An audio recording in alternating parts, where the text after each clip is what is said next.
Before Pizza Hut was something that showed up late, cold, and emotionally distant, it was a family field trip. This wasn't only deliver and takeout. This was put on your real outdoor pants and lace up your shoes energy. You didn't track a driver. Your dad drove to it like it was a mission from NASA.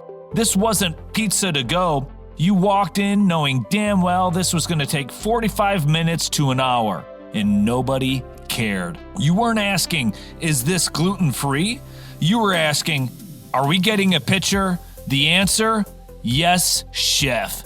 And when the seasoned, uncoated, steel-panned pizza hit the table with cheese bubbling like lava, silence, respect, religion. Picture this familiar sight from the back trunk seat facing the opposite direction of the family's station wagon. A low brick building and a steep red roof so bright it looked like a little cartoon house was wearing a hat. Back when you knew what you were getting just by looking at the building. It had the quiet confidence of a business that basically said, hey, you know what I am. Come on inside. You didn't need a mascot, a map, or a sign. The shape alone told you that's a fucking Pizza Hut. Just to set the timeline, we're not talking about app-based delivery-only Pizza Hut with wings and all this other bullshit, squeezed between a vape store and a Vietnamese-owned donut shop in a strip mall. No, sir. We're talking about the sit-down Pizza Hut. And by sit-down, I mean fine dining. Roughly the 1970s through the late 1990s, that era. I'm talking full-service restaurants with hosts, servers, menus, and actual plates. When Pizza Hut meant a night out, not a night in.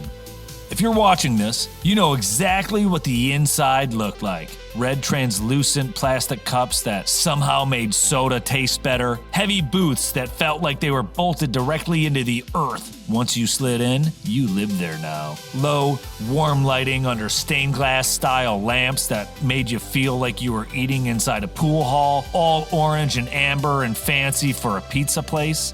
What is this, the Titanic? Carpet, which in hindsight feels like a bold choice for a sauce and a soda environment. But who cares? This is Pizza Hut. And that smell right when you walked in the door, hot dough, sizzling stoves and ovens, cheese, tomato sauce, and just a hint of burnt cheese on a cast iron from leftovers. If you grew up a Gen Xer or a millennial, you lived it. Pizza Hut started in 1958 in Wichita, Kansas, founded by brothers Dan and Frank Carney. Hey, I have a brother. Him and I haven't invented shit. As the chain expanded in the late 60s and 70s, it leaned into something clever. Make the building the logo. The now classic red roof design came in around the end of the 1960s. In 1969. 69. They were designed by Richard D. Burke, a Wichita architect, and a college buddy of the Carney brothers, who charged just $100 per store for the design. Yep, $100 total per building. That red roof empire was basically built on friendship and vibes. Back then, roadside signs didn't even have the roof yet. They featured a guy by the name of Pizza Pete, a little cartoon Italian chef mascot who looked like he definitely smoked indoors. Eventually, Pizza Hut ditched that character and replaced him with the now legendary red roof logo, the one that told you from 3 exits away you were about to eat good. Inside, the design followed the same logic. Warm woods and bricks signaled cozy family restaurant, not fast food. Dim lighting and booths made it feel a little bit more grown up than a burger chain, but still kid-friendly.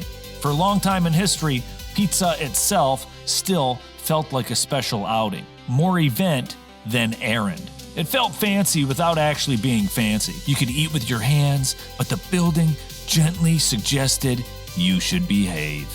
If you were a kid in the 80s or 90s, Pizza Hut wasn't just tied to your dinner plans and social life. It was baked into your school life too. In 1984, Pizza Hut launched the Book It program. Kids set reading goals at school, tracked their books, and if they hit their targets, they got a certificate for a free personal pan pizza. That's right, it made reading cool. It was one of those rare systems where everybody felt like they won. Kids got pizza for doing homework. Parents got to say, sure, we can go out. You earned it. Pizza Hut got a new generation that associated their brand with achievement and gold star moments. It was Pavlovian. You read, you eat. You read, you eat. And the key part, you couldn't just call in and have your prize show up. You had to go to Pizza Hut. It made your reading success turn into a physical ritual. A car ride, a booth, the red cups with soda pop inside, a small pizza that felt enormous because you were the one who earned it, and maybe your parents had a pitcher of beer. You didn't just get pizza. You leveled up to it thanks to Amelia Bedelia and Encyclopedia Brown. Another big piece of the classic Pizza Hut memory bank, the games. That's right, the games. No, not mobile games. We're talking actual arcade cabinets. Man-made, built with their hands. Pac-Man, Galaga, Ms. Pac-Man with her tiny little bow on top. Maybe even a pinball machine humming near the salad bar. Sometimes there were those cocktail-style tables you could play on and eat near as well, which felt like the height of technology. Oh, it's a tiny table with a video game inside? That's badass. They weren't standard in every store, but where they existed, they created a very specific vibe and memory. Kids pumped quarters into the machines, parents actually finished sentences about their day, everyone stayed present in the same room, just with slightly different priorities. By the 1980s and the 1990s, many Pizza Huts rolled out buffets, especially at lunch and sometimes dinner. For a lot of Gen X and millennials, this was the prime time Pizza Hut. The buffet checked a lot of cultural boxes. Affordable, one price, all the pizza slices your big eyes and optimism could handle, flexible, picky eaters, veggie lovers, meat-only teens, all could coexist. You always believed you had eaten an epic amount, but your actual plate count suggested you were a little bit more enthusiastic than efficient. But that was part of the fun. So if all of this was so beloved, what happened to the classic red roof Dine-In Pizza Hut?